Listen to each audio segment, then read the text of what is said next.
Cover ചെയ്തോ? ഈ ബില്ലിലാകെ അടിമുടി കൃത്രിമത്വമാണല്ലോ. അതിൻ്റെ രേഖ അവരുടെ പാസ്ബുക്കിലുണ്ട്.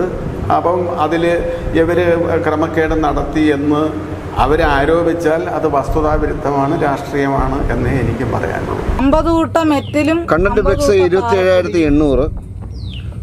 വുഡൻ ഡോറിൻ്റെ കാശ് അത് 10,000 രൂപ. ലേബർ 23,000 രൂപ. ഇതൊക്കെ നമുക്ക് അറിഞ്ഞൂടാ സാറേ, എഴുതാനും വായിക്കാനും അറിഞ്ഞൂടാൻ വയ്യാത്തോണ്ടാണ് സാറേ ഇത്രയും നമുക്ക്. Extra labour charge and transport 4,800 രൂപ. അതെന്താ സംഭവം? എനിക്ക് അറിഞ്ഞു. ഇത് നടത്തുന്നുണ്ട് ഈ ഫാബ്രിക്കേഷൻ, അലൂമിനിയം സ്റ്റീൽ ഫാബ്രിക്കേഷനാണ്. പക്ഷേ അയാൾ ഇതിൻ്റെ മൊത്തം പണി ഏറ്റെടുത്തു. ആ വീട് നിങ്ങൾ ചെന്ന് കാണുമ്പോൾ നമുക്ക് മനസ്സിലാവും. ഞാൻ പഞ്ചായത്തിൽ അന്വേഷിച്ചപ്പോഴത്തേക്ക് ആ കോൺട്രാക്ടർ കൊടുത്ത ക്ലിയറൻസ് സർട്ടിഫിക്കറ്റ് ഉണ്ട്. അയാൾ ഇത്രയും കാശ് ചിലവാക്കി എന്നുള്ള സർട്ടിഫിക്കറ്റ് പുറത്താണ് പഞ്ചായത്ത് കാശ് അനുവദിച്ചിട്ടുള്ളത്. പക്ഷെ ഞാൻ ഈ ബില്ല് കണ്ടപ്പോഴത്തേക്കാണ് ഞെട്ടിപ്പോകുന്നത്. മാത്രമല്ല സാറേ, സാറ് ഒരു മെയിൻ്റനൻസിന് തരുമ്പോഴത്തേക്കിനും പിന്നെ എല്ലാ വാർഡിലും കൊടുക്കുന്നുണ്ട്. ഇങ്ങനെയാണോ സാറേ ഒരു മെയിൻ്റനൻസിന് പണി കൊടുക്കുന്നത്? മെമ്പറിന്റെ അടുത്ത് ആ വീട് മഴയത്ത് ഇടിഞ്ഞ് വീണ് മെമ്പറെ വിളിച്ച് പറഞ്ഞപ്പോൾ മെമ്പർ പറഞ്ഞ മറുപടി എന്തെന്ന് അറിയണ്ടേ, ഇതൊക്കെ ഓട് വീണ് ചത്തെങ്കിൽ മതിയായിരുന്നു. അടുക്കള അതാ ഇവിടെ ഒരു പടി പോലും കെട്ടിയിട്ടില്ല. ഇതില് എങ്ങനെ ഇറങ്ങുമെന്ന് സാറൊന്നും നോക്കിയാണ്. ഇത് മാത്രം സ്ലാവ് മാത്രമേ ചെയ്തുള്ളൂ. അതിനാണ് ഈ 1.5 ലക്ഷം.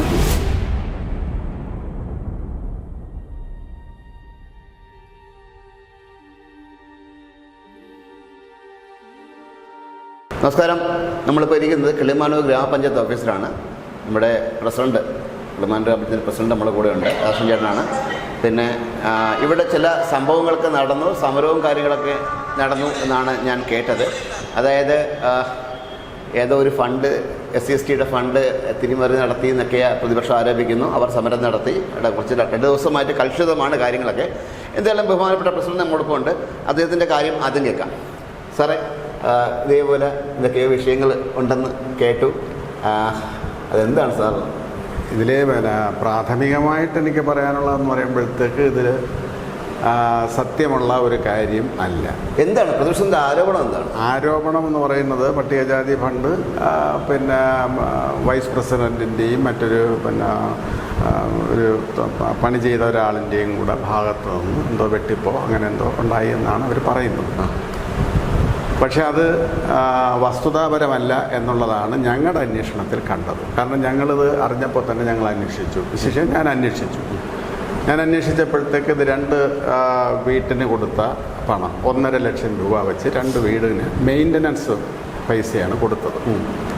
അപ്പോൾ അത് സാധാരണഗതിയിൽ ഈ പാവപ്പെട്ടവരായ ആളുകൾക്ക് കൊടുക്കുന്ന ഫണ്ടിൽ യാതൊരു തിരിമറിയും നടത്തുവാൻ ഞങ്ങൾ അനുവദിക്കുന്നതേ അല്ല. കാരണം അതിൻ്റെ മോണിറ്ററിങ് ഞങ്ങളും കൂടി, ഇത് കൊടുത്തു കഴിഞ്ഞാൽ പോലും ഞങ്ങളും കൂടി അതിൻ്റെ ഒരു മോണിറ്ററിങ് എന്നുള്ള നിലയിൽ ഞങ്ങളും കൂടെ നടത്താറുണ്ട്. ശരി. അപ്പോൾ അതിലും ഞങ്ങൾക്ക് മനസ്സിലായതെന്ന് പറഞ്ഞാൽ, ഇപ്പോൾ ഏതൊരു ഫണ്ടായാലും നമ്മൾ ഇത് കൊടുക്കുമ്പോഴത്തേക്ക് അതിൻ്റെ ഇംപ്ലിമെൻറ്റിംഗ് ഓഫീസർ നമ്മുടെ ഈ പദ്ധതിയുടെ ഇംപ്ലിമെൻറ്റിംഗ് ഓഫീസർ VEO ആണ്. അപ്പോൾ VEO ഈ പൈസ കൊടുക്കണമെങ്കിൽ, VEO ഈ പൈസ ഈ ഗുണഭോക്താവിന് നൽകണമെങ്കിൽ ഈ പണി പൂർത്തീകരിച്ചു എന്നുള്ള കംപ്ലീഷൻ സർട്ടിഫിക്കറ്റും അതുപോലെ തന്നെ ഓവർസിയറോ AEO പിന്നെ AE അസിസ്റ്റന്റ് എഞ്ചിനീയറോ പിന്നെ നൽകുന്ന വാല്യുവേഷൻ്റെയും അടിസ്ഥാനത്തിലാണ് VEO ഈ പണം കൈമാറുന്നത്. മനസ്സിലായില്ലേ? അപ്പോൾ ഞാൻ അന്വേഷിച്ചപ്പോഴത്തേക്ക് ഇത് കറക്റ്റായിട്ട് പിന്നെ കംപ്ലീഷൻ സർട്ടിഫിക്കറ്റും അതുപോലെ തന്നെ വാല്യുവേഷനും പിന്നെ നൽകിയിട്ടുണ്ട്. വാല്യുവേഷനും നൽകി ഒരു വീട്ടിന് 1 ലക്ഷത്തി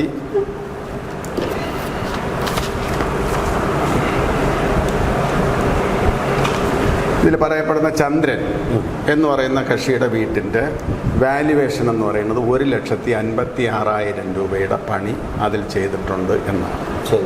മനസ്സിലായില്ലേ? അപ്പോൾ 1,56,000 രൂപയുടെ പണി അവിടെ ചെയ്തു എന്ന പിന്നെ ഓവർസിയറുടെയും അതുപോലെ തന്നെ AE എന്ന ഇത് എനിക്ക് തോന്നുന്നു AE ഇല്ലായിരുന്നെന്ന് തോന്നുന്നു.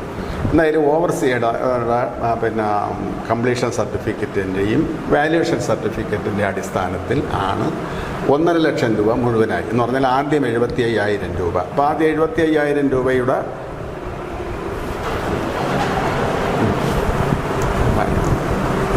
75,000 രൂപ ആദ്യം കൈമാറുന്നു. അത് ഫസ്റ്റ് ഗഡു. അതിൻ്റെ പണി പൂർത്തീകരിച്ചതിന് ശേഷം മാത്രമേ രണ്ടാമത്തെ ഗഡു നമ്മൾ കൊടുക്കൂ.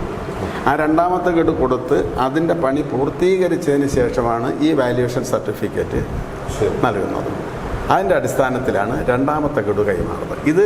ഈ പണം മുഴുവനും പോയിട്ടുള്ളത് അവരുടെ അക്കൗണ്ടിലേക്കാണ്.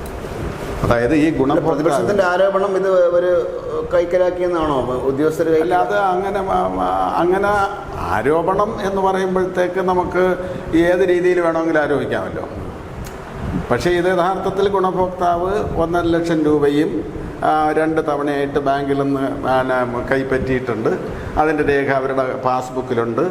അപ്പം അതിൽ ഇവർ ക്രമക്കേട് നടത്തി എന്ന് അവരെ ആരോപിച്ചാൽ അത് വസ്തുതാവിരുദ്ധമാണ്, രാഷ്ട്രീയമാണ് എന്നേ എനിക്ക് പറയാനുള്ളൂ. ഇനി രണ്ടാമത്തെ ആൾ രജനി എന്നാണ് രണ്ടാമത്തെ ആളിൻ്റെ ഗുണഭോക്താവിൻ്റെ പേര്. ആ രജനിയുടെ വീടെന്ന് പറയുമ്പോഴത്തേക്ക് 1,62,000 രൂപയുടെ വാല്യുവേഷൻ സർട്ടിഫിക്കറ്റാണ് കൊടുത്തിരിക്കുന്നത്. അപ്പോൾ 1,62 അവർക്ക് ചിലവായി. അതിൽ 1.5 ലക്ഷം രൂപയാണ് ഈ ഗുണഭോക്താവിന് VUO കൈമാറുന്നത്.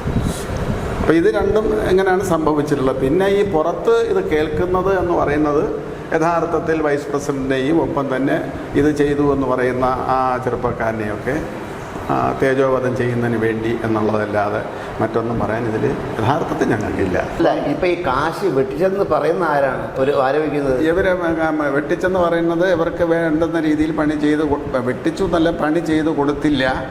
ഇത്രയും തുകയ്ക്ക് പണി ചെയ്ത് കൊടുത്തില്ല. പണി ചെയ്ത് കൊടുക്കാതെ ഇവരെ ഇത്രയും ലക്ഷം രൂപ മേടിച്ചു.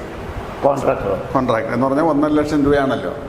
പക്ഷെ 1.5 ലക്ഷം രൂപ പണി എടുത്തില്ല. പണി എടുക്കാതെ 1.5 ലക്ഷം രൂപ ഈ കോൺട്രാക്ടർ പഞ്ചായത്തിൽ നിന്ന് അല്ല, പഞ്ചായത്തിൽ നിന്നല്ല, അവരുടെ അക്കൗണ്ടിലാണല്ലോ പൈസ പോകുന്നത്.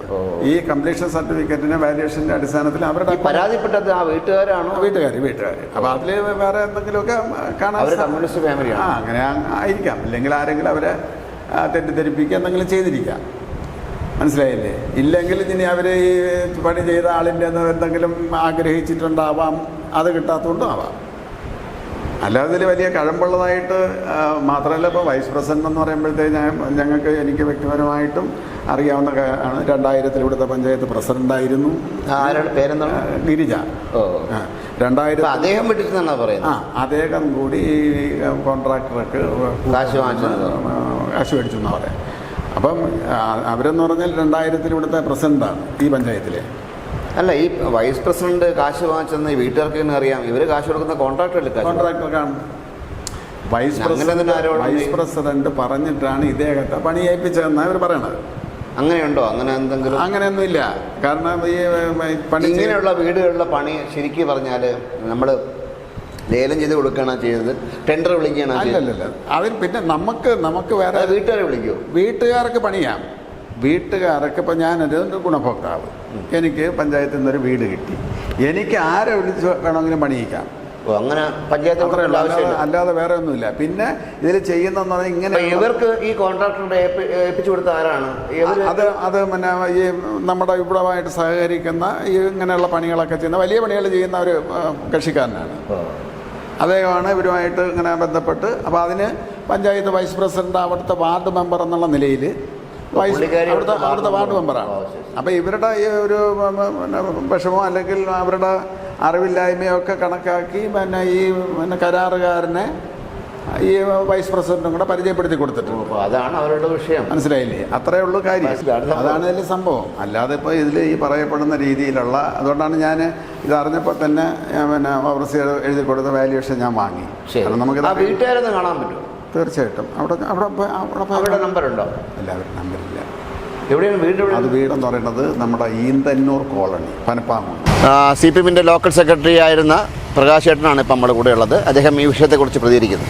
അവർക്ക് വീട് മെയിൻ്റനൻസിന് പൈസ അനുവദിച്ചു 1.5 ലക്ഷം രൂപ വീതം. അപ്പോൾ വീട് മെയിൻ്റനൻസിന് പൈസ അനുവദിച്ച ഉടനെ തന്നെ പഞ്ചായത്ത് വാർഡ് മെമ്പർ കൂടി ആയിട്ടുള്ള വൈസ് പ്രസിഡന്റ് അത് ഏറ്റെടുത്തു. അത് നിങ്ങൾ ചെയ്തോളാം. അപ്പോൾ അവരൊരാളിനെ ചുമതലപ്പെടുത്തി. കാരണം അവർ പാവപ്പെട്ട ആളായതുകൊണ്ട് അവർ പറഞ്ഞാൽ അതൊന്നും വേണ്ട, ഞാൻ ചെയ്തോളാം, നിങ്ങൾ ആരെയും അറിയിക്കേണ്ട, ബാക്കി പൈസ അങ്ങ് തരാമെന്ന് പറഞ്ഞു. ഈ പണി ഇയാൾ ഏറ്റെടുത്ത്. പഞ്ചായത്തിലെ ഒരു ഡ്രൈവർ എന്ന് വെച്ചാൽ അയാൾ കരാർ ജീവനക്കാരനാണ്. അല്ല, കരാർ ഡ്രൈവറാണ്, സ്ഥിരം ഡ്രൈവറല്ല. അപ്പോൾ അയാൾ ഇവിടെ ഒരു ഇത് നടത്തുന്നുണ്ട്, ഈ ഫാബ്രിക്കേഷൻ, അലൂമിനിയം സ്റ്റീൽ ഫാബ്രിക്കേഷനാണ്. പക്ഷേ അയാൾ ഇതിൻ്റെ മൊത്തം പണി ഏറ്റെടുത്തു. ആ വീട് നിങ്ങൾ ചെന്ന് കാണുമ്പോൾ നമുക്ക് മനസ്സിലാവും അതിൻ്റെ ഒന്നും ചെയ്തില്ല. കാരണം ഓട് വരെ അല്ല, ഞാനിപ്പോൾ ചോദിച്ചപ്പോഴത്തേക്ക് പ്രസിഡന്റ് പറഞ്ഞത് ഒരുപാട് വലിയ വലിയ ജോലിയൊക്കെ ചെയ്യുന്ന കോൺട്രാക്ടറാണ് ഏറ്റെടുത്തതെന്ന് പറഞ്ഞത്. അയാൾ ഈ ബിൽഡിങ്ങിൻ്റെ ഈ വെൽഡിങ് വർക്കാണ് അതിൽ ചെയ്യുന്നത്, അല്ലാതെ ഇത്തരത്തിലുള്ളതാണല്ല. അവിടെ ചെന്ന് നോക്കുമ്പോൾ ഏതാ പള്ളിയിൽ നിന്ന് എടുത്ത് വെച്ചണക്കുള്ള കഥ അവിടെ ഉണ്ട്, ആ പള്ളിയിൽ അടയാളം ഉള്ള. അപ്പോൾ അതൊക്കെ എവിടെ നിന്നാണ് കൊണ്ടുവച്ചാണ്, അത് നല്ലതൊന്നും അല്ല. ചെന്ന് നോക്കുമ്പോൾ നമുക്ക് മനസ്സിലാവും. ആ തരത്തിൽ ആ പാവപ്പെട്ട ആളെ അവർ പറ്റിക്കുകയാണ് ചെയ്തത്. ആ വൈസ് പ്രസിഡന്റും ഈ ഡ്രൈവറും കൂടി ചേർന്ന്. എങ്ങനെ വാർത്ത പുറത്തു വന്നു? അവർ പരാതിപ്പെട്ടു. വാർത്ത വന്നിട്ട് അവർ തന്നെ പറഞ്ഞത്, ആ പാവപ്പെട്ട ആളും ഞങ്ങളുടെ പാർട്ടിയുടെ അവിടുത്തെ പ്രവർത്തകർ അവർ നമ്മൾ ഈ വീടാന്തരം ഇപ്പോൾ ഒരു കയറി ഇറങ്ങുന്ന ഒരു പരിപാടിയുണ്ട്, സ്ക്വാഡ് വർക്ക്. ശരി. അപ്പോൾ അങ്ങനെ പോയപ്പോഴാണ് അവർ കാര്യങ്ങൾ പറഞ്ഞത്. ശരി. അങ്ങനെ പറഞ്ഞു. പക്ഷേ എങ്ങനെയോ എന്തോ ഈ റിപ്പോർട്ടർ ചാനലുകാർ അവിടെ വന്നു, ഞങ്ങൾ ബന്ധപ്പെട്ടല്ല വന്നത്. റിപ്പോർട്ടർ ചാനൽ വന്ന് അത് വലിയ ഇതായിട്ട് കൊടുത്തു. പക്ഷേ ഇത് വ്യാപകമായി ഉണ്ട് എന്നാണ് പറയുന്നത്. പഞ്ചായത്തിൽ ഏത് പണി വന്നാലും ഇയാളെ ഏൽപ്പിക്കുന്നു. ഈ പഞ്ചായത്ത് വൈസ് പ്രസിഡന്റും ഈ ഡ്രൈവറും കൂടി ചേർന്നാണ് ഈ വർക്കുകൾ മൊത്തം. അങ്ങനെ പരാതിയുണ്ടല്ലോ എന്നുള്ളത്. എന്തായാലും നമ്മളെന്തായാലും ആ ഒരു പരമ്പാങ്കുന്നിൽ ഇത്രയും വിഷയമുണ്ട്. ആ ഒരു വീട്ടിലേക്ക്, 2 വീട്ടിലേക്ക് നമ്മൾ പോവുകയാണ്. ഇപ്പോൾ നമ്മൾ എത്തിയിരിക്കുന്നത് ഈ പരമ്പാങ്കുന്നിലാണ്. പരമ്പാങ്കുന്ന് എന്ന് പറയുമ്പോൾ നമ്മൾ പോങ്ങനോടാണ്, കിളിമാനൂർ പോങ്ങനോട് പരമ്പാങ്കുന്ന്. ഇവിടെ ആരോപണ വിധേയമായ ആ വീട്ടിൻ്റെ ആൾക്കാരുമായിട്ട് സംസാരിക്കാൻ വേണ്ടി ആ വീട്ടിലേക്ക് ഞങ്ങൾ എത്തിയിരിക്കുകയാണ്. ചേച്ചി, എന്താണ് ആരോപണത്തിൻ്റെ ഉദ്ദേശം? എന്താണ് അത്? നിങ്ങൾ ഇങ്ങനെ ആ തെറ്റ് മനസ്സിലാക്കിയത്, അല്ലെങ്കിൽ തെറ്റുണ്ടോ ആയിട്ടുണ്ടോ? എന്താണ് തെറ്റ് മനസ്സിലാക്കിയെന്ന് പറഞ്ഞാൽ സാറേ, മെയിൻ്റനൻസ് എന്ന് പറഞ്ഞാൽ മൊത്തത്തിലുള്ള പണിയാണ്, മൊത്തത്തിൽ പൂച്ച് തരുന്നതാണ്. പക്ഷേ ഈ മെമ്പർ പറഞ്ഞെന്ന് പറഞ്ഞാൽ 74,000 രൂപയ്ക്ക് ഇത് പണിഞ്ഞ് തരാമെന്നാ പറഞ്ഞത്. പിന്നെ ബാക്കി പണി ഒരു അല്ലാതെ ചെയ്യുമെന്ന് വിചാരിച്ചാണ് ഞങ്ങൾ ഇരുന്നത്. 1,00,000 സംതിങ് ഇത്ര കാശല്ലേ? 1,50,000. ചന്ദ്രിക ചേച്ചിയാണോ? അല്ല, വീണ. എന്റെ പേര് വീണയെന്ന്. ചന്ദ്രൻ അച്ഛനാണ്. ഓ ശരി. മറ്റേത് രജനി. ഓക്കെ. അപ്പൊ നിങ്ങൾക്ക് ഈ പ്രഥമ ദൃഷ്ടിയാ നിങ്ങൾക്ക് തെറ്റാണെന്ന് മനസ്സിലായി?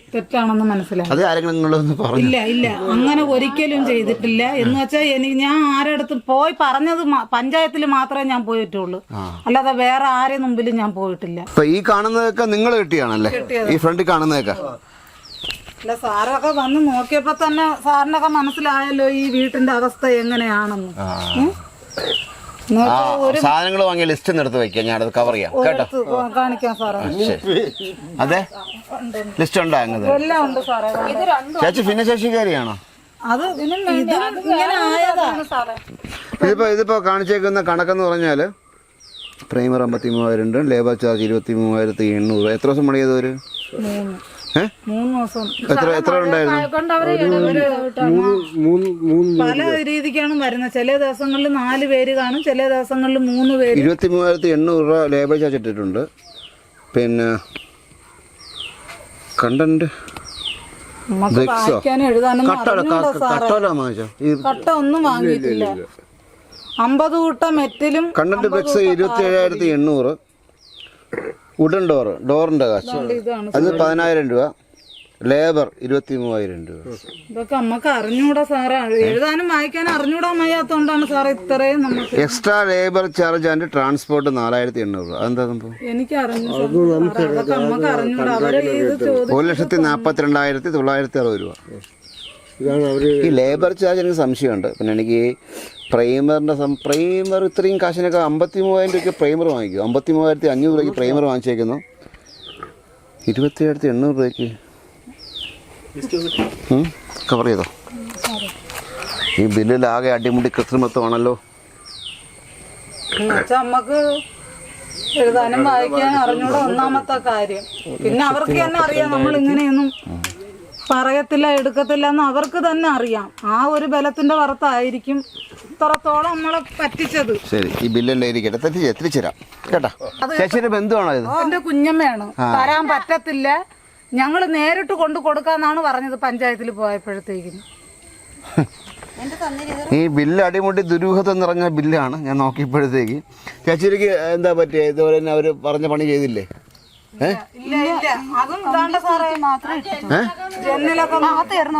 ഓ അതെ. ലൈറ്റ് ഉണ്ടോ അവിടെ? ലൈറ്റ് ഒന്നിടോ?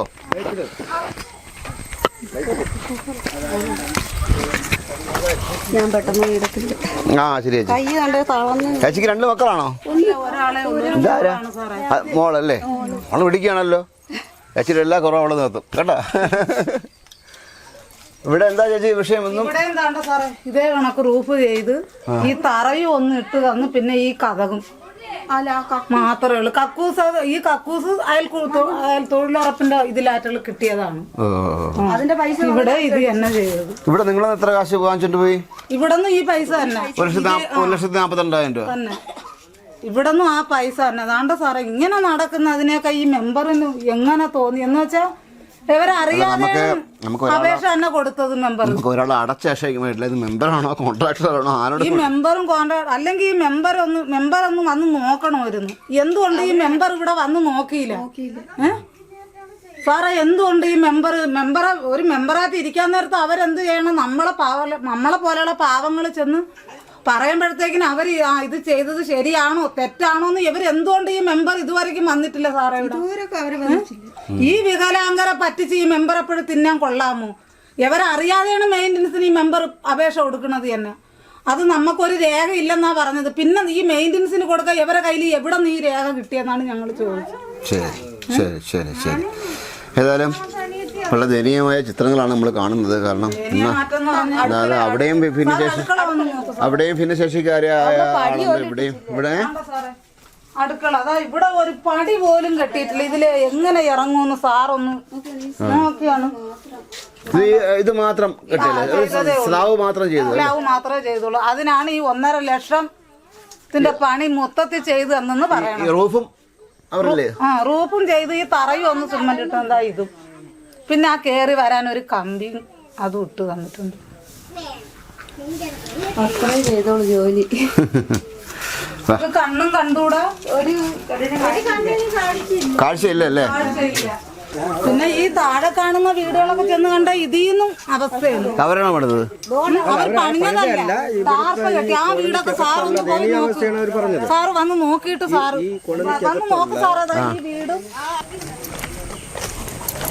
ഒരു നേരെ ഒന്ന് ഒരു ബാത്റൂം പോലും കൊടുത്തിട്ടില്ല. സാറ് വാ, ഇവിടെ സാറ് വന്ന് നോക്കി. ഇങ്ങനെ കിടക്കുന്ന നമ്മളായിരുന്നു സാറേ.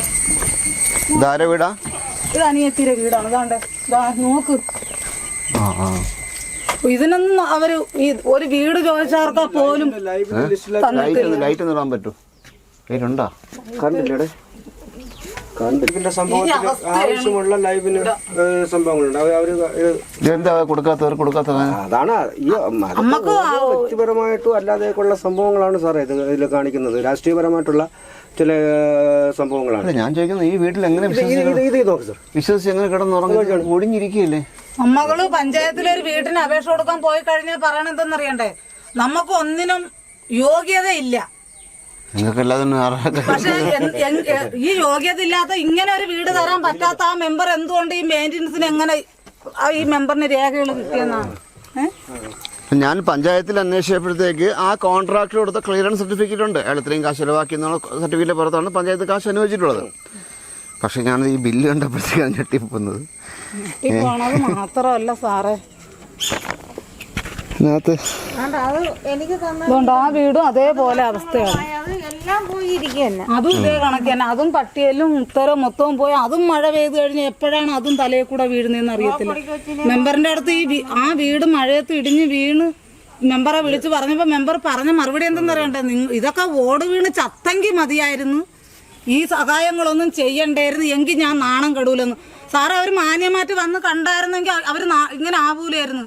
എന്തുകൊണ്ട് ഈ വാർഡ് മെമ്പർ ഈ ഇങ്ങനെ നമ്മളെ പോലെയുള്ള പാവങ്ങൾ ചെന്ന് ഒരേ അത്യാവശ്യത്തിന് ഒരേ ഇത് ചെന്ന് പറയുമ്പോൾ ഈ മെമ്പർ എന്തുകൊണ്ട് ഇറങ്ങി വന്ന് ഈ പാവങ്ങളെ വീട് നോക്കുന്നില്ല?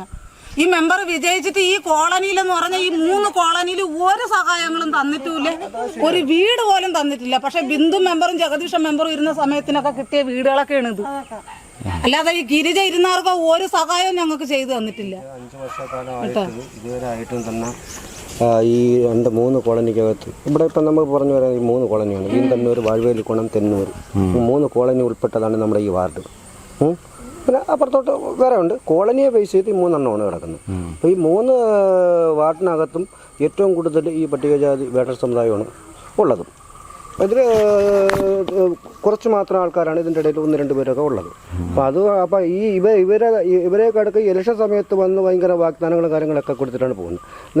ഈ മെമ്പറെ സംബന്ധിച്ച് പറയുകയാണെന്നുണ്ടെങ്കിൽ ആ മെമ്പർ ഈ പറഞ്ഞ കണക്ക് തന്നെ ഇപ്പം നേരത്തെ വീണ പറഞ്ഞ മാതിരി ഒരു രീതിയിലും ഈ വാർഡിനകത്ത് വന്ന് അവർക്ക് ആവശ്യമുള്ള കാര്യങ്ങൾ പഞ്ചായത്തിൽ നിന്ന് നേടിക്കൊടുക്കുന്നതിനോ മറ്റൊന്നും അവർ ചെയ്തിട്ടില്ല. അവർ വന്നു കഴിഞ്ഞാൽ നല്ല ടെറസ് പെയിൻ്റൊക്കെ അടിച്ച വീടിനകത്ത് വന്നിരിക്കും. അവിടുന്ന് അത് അവരുടെ പാർട്ടി ആൾക്കാരുടെ വീട്ടിൽ വന്നിരിക്കും. അവിടെ നിന്നുള്ള കിട്ടുന്ന ഇത് മാത്രമാണ് കേട്ടോണ്ട് അവർ എടുക്കും. പിന്നെ മാണിയർ കെട്ടിടമല്ല, പിന്നെ കസാരയില്ല. ഇതേ കണക്കൊക്കെ ടാർപ്പായിട്ട് വീട്ടിലൊക്കെ വന്ന് കയറി കഴിഞ്ഞാൽ ഈ വ്യക്തിപരമായിട്ടുള്ള ആവശ്യമൊന്നും വേണ്ട. കാര്യമേ പറയുന്നുള്ളൂ സാറേ. ഈ കാര്യം പറയുന്നതുകൊണ്ടാണ് ഇവർക്കൊന്നും ഇഷ്ടമല്ലാത്ത. എന്ന് വെച്ചാൽ ഇത്രയും നാൾ വരെ നമ്മളെ പോലെയുള്ള വേടർ ഇറങ്ങി പ്രതികരിക്കാത്ത കൊണ്ട് മാത്രമാണ് ഈ മെമ്പർ ഈ വേലത്തര ഈ കോളനി കാണിച്ചത്, ഈ 3 കോളനിയിൽ.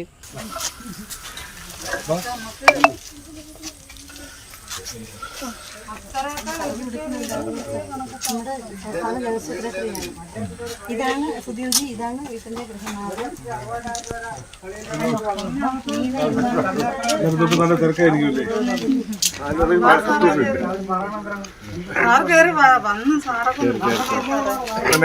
നമ്മളെ വീട് നമുക്കുള്ള മെമ്പർ ചെയ്ത് തന്നെന്ന് പറഞ്ഞതാണ്ട്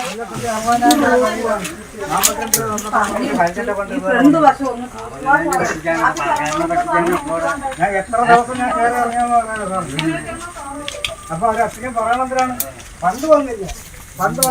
അതിന്റെ സകല വിൽക്കാടെല്ലാം എപ്പോഴും ഞാൻ ഫോട്ടോ കൊടുത്ത് സാറേ അപേക്ഷ കൊടുത്തത് ഈ മെമ്പറാണ്. നമ്മൾ അറിഞ്ഞത് പോലും ഇല്ല. പൈസ വന്നപ്പോഴത്തേക്കിന് മാത്രമേ ഞങ്ങൾ അറിഞ്ഞിട്ടുള്ളൂ. ഇല്ല ഞങ്ങൾ ഈ മെയിൻ്റനൻസിന് ഒന്നിനും അപേക്ഷ കൊടുത്തിട്ടില്ല. ടാങ്ക് വന്നെന്ന് പറഞ്ഞ് ടാങ്ക് വാങ്ങിക്കാൻ പോയപ്പോഴത്തേക്കിന് ഈ ചന്ദ്രനെയും മേല് രജനീനെയും കൊണ്ടുപോയി ടാങ്ക് മേടിച്ചിട്ട് വന്ന് 2 ദിവസം കഴിഞ്ഞപ്പോ പറഞ്ഞു നിങ്ങൾക്ക് മെയിൻ്റനൻസിന് വീടുണ്ടെന്ന്. പൈസ വന്നു, പാസ്ബുക്കും ഉൾപ്പെടെ ഈ മെമ്പർ തന്നെ എടുക്കുന്നത്. മെമ്പർ പാസ്ബുക്കൊക്കെ മെമ്പറാണ് എടുക്കുന്നത്. ലാസ്റ്റ് 2ാമത്തെ പൈസ വന്നപ്പോഴത്തേക്കിന് ഈ മെമ്പർ ഈ പാസ്ബുക്ക് തന്നിട്ട് പറയുകയാണ് ഇനി എനിക്ക് ഇതെനിക്ക് ആവശ്യമില്ല. സാറേ ഈ അടുക്കളയിൽ സ്ലാവ് മാത്രം ഇട്ടിരിക്കുകയാണ് ചെയ്തത്. ഇവിടെ തല ഇത്തിരിട്ട് സ്ലാവ് മാത്രം ഇട്ടിട്ടുള്ളായിരുന്നു. അനിയൻ ഈ മേശിരി പണിക്കൊക്കെ പോകുന്നേ, അവനാണ് പിന്നെ വേറെ സിമെന്റ് വാങ്ങിക്കൊണ്ടുവന്ന ഈ ഇതൊക്കെ ചെയ്തു വെച്ചത്. സാറ് ഒരു മെയിൻ്റനൻസിന് തരുമ്പോഴത്തേക്കിനും പിന്നെ എല്ലാ വാർഡിലും കൊടുക്കുന്നുണ്ട്. ഇങ്ങനെയാണോ സാറേ ഒരു മെയിൻ്റനൻസിന് പണി കൊടുക്കുന്നത്? ഇതേ കണക്കാണ് മെയിൻ്റനൻസിന് പണിയെന്ന് പറഞ്ഞാൽ മൊത്തത്തിൽ പൂശയും എടുക്കുകയും ചെയ്യല. അവർ മൊത്തത്തിലൊന്നും അവരൊന്നും ചെയ്തു തരണ്ടേ. ഏതായാലും ഞങ്ങൾ ഈ പനമ്പാക്കുന്നിലെ വീട്ടിലെത്തി അവരുടെ ഈ പറയുന്ന ആ ഒരു ബില്ല് ഞാൻ കണ്ടായിരുന്നു. ബില്ല് വളരെ ദുരൂഹമായിട്ട് എനിക്ക് തോന്നുന്നു. ഏതായാലും നന്മ നടക്കണം, നമ്മുടെ നികുതി കാശൊന്നും പാഴിപ്പോകരുത്, അർഹതയുള്ളവർ കിട്ടണം, ശരിക്കുള്ള പണി നടക്കണം. ഇതൊക്കെയാണ് നമ്മുടെ ആഗ്രഹം. അത് നടപ്പിലാക്കാൻ വേണ്ടി സംവിധാനങ്ങൾ ഒരുമിച്ച് പ്രവർത്തിക്കണം. എന്തെങ്കിലും വിഷയങ്ങളുണ്ടെങ്കിൽ അതൊക്കെ പരിഹരിച്ച് പോകണം. കുറ്റക്കാരുണ്ടെങ്കിൽ ശിക്ഷിക്കപ്പെടണം. സ്പേസിനുവേണ്ടി ക്യാമറ അനീഷിനൊപ്പം സൈനിങ് ഓഫ്.